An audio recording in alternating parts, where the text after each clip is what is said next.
Hey FC, Pastor Jordan from Hittin' here, and I have the privilege today to wrap up the 8-week series that we've been walking through on banks. And of course, this last week was so good. Perfect way to culminate the series and put a bow on it was We Choose Joy.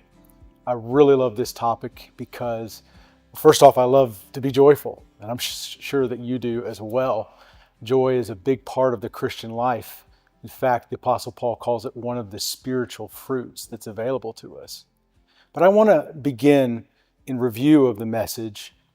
I want to begin back to the phrase itself, we choose joy. Just by the phrase choose implies that there's options. Now think about that for a second. If there's options, if joy is one of the options, why in the world would anybody, you, me, biblical characters, why would anybody choose anything other than that? Why would we choose anything other than joy in our lives, the fruit of joy in our experiences? The reason why this happens is because even though we know spiritually that joy is available to us, often intellectually, the way that life happens, we forget that that's an option for us. And this goes all the way back in the Bible. This is why we encourage Bible reading so much. The SOAP method, scripture, observation, application, prayer. Why that's so important, because we see in the testament of scripture where this whole proclivity not to choose joy when it's an option comes from. It comes from our ancestors. It comes from Adam and Eve. They're in the garden in the beginning with all these trees that have fruit on them, and they're told you can eat from any of the trees, including the tree of life, where you can experience joy in the presence of God. And what do? They choose sorrow. They choose hardship. They choose struggle. Thanks very much, right? Thanks, Adam. Thanks, Eve. Thank you for making that choice. So now that we also often make the similar choice, when we could have joy, could have peace, we could have faith, we could have love, and yet we choose the opposite. We're following in that human nature, in that proclivity to sin. And so when we think about that, we think about that testament that the Bible gives us, we come back importantly to the message. We found ourselves with Ezekiel. And Ezekiel is saying, hey, I had this vision from God. I've been suffering. We've been with God's people. We're in exile. We're in Babylon. But I have this vision, and it starts with a renewed temple. But the temple isn't the only focus of this vision. It's actually this stream, this trickle at first, this water that's coming out from the altar. And it's leading me all the way back to the Dead Sea. But it's changing the Dead Sea into a fresh sea, a place of life, a place of hope. But more than that, I love the description that he uses.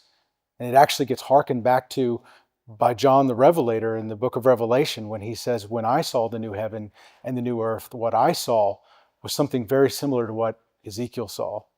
It's these banks. That's what we've been talking about. It's these banks along this river of life. And on those banks are trees that has fruit. And the fruit and the leaves are for healing. And the fruit is for restoring. It's this beautiful image that we can, that's the point, we can choose joy every day.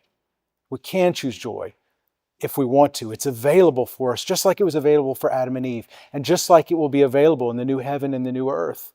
And it was available for Ezekiel. Joy is within our reach and our possibility.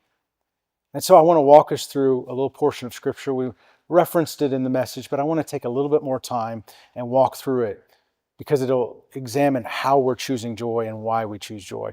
It's found in Psalms chapter 1, verses 1 through 3. And I'm going to be quoting this, but it's going to be kind of an amalgamation of different translations. So we'll just call it the Jordan translation, right? So if you're following along in whatever Bible, it's not going to be accurate for any translation because I'm trying to quote it from memory.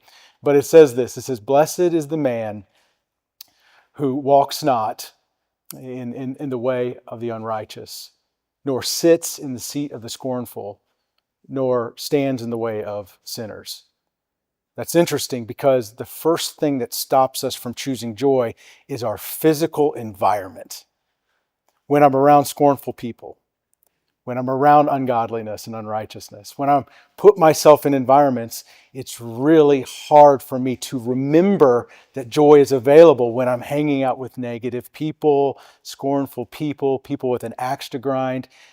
And sometimes at work, we don't have a choice, right? We don't have a choice whether what environment it is, but we really do through the presence of God. When we're in the presence of God, Psalms 16:11 says, in his presence is fullness of joy, and his presence is in me. It's everywhere where I am. And so if I choose my physical environment to not be a place of negativity and sorrow that's focusing on the bad, what I find is it's easier for me to remember that joy is an option for me.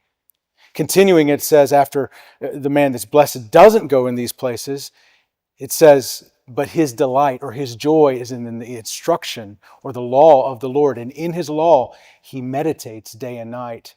So the first one says, if we want to choose joy, we got to be careful about our physical environment.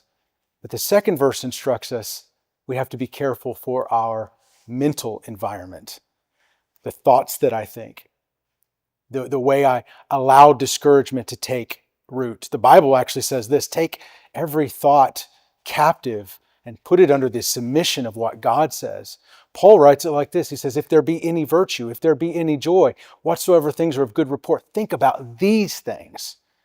And so not only do I have to make sure I'm in the right physical environment to be able to choose joy, I have to be sure I have the right mental outlook or in the right mental headspace so that I remember God's instruction brings joy.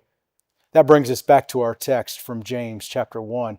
He says, when we go through the troubles, any kind of troubles in this life, we can see it or consider it as an opportunity for great joy.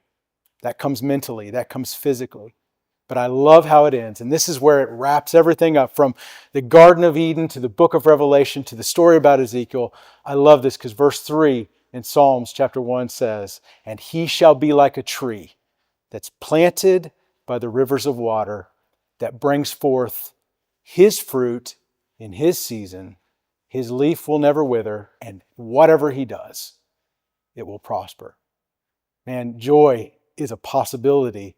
It's not only just a possibility, it's a promise. It's a promise for you. It's a promise for me. But we have to participate with that promise. And the way we do that is we choose joy. We choose joy by the places we put ourselves. And we choose joy by the thoughts that we think. You can choose joy. I can choose joy. Wherever you are in your walk with God, it's available for you today. So I'm going to end this with two questions for discussions. The first one's a fun one.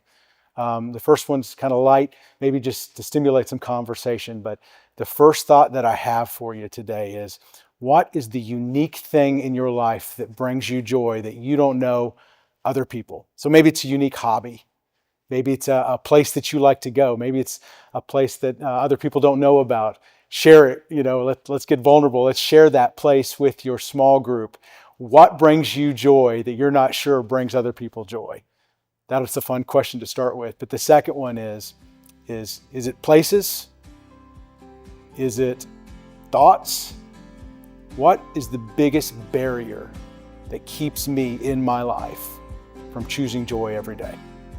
Basically, in what way am I like my father Adam, my mother Eve, choosing sorrow when joy was always available and life was always available and peace was always available?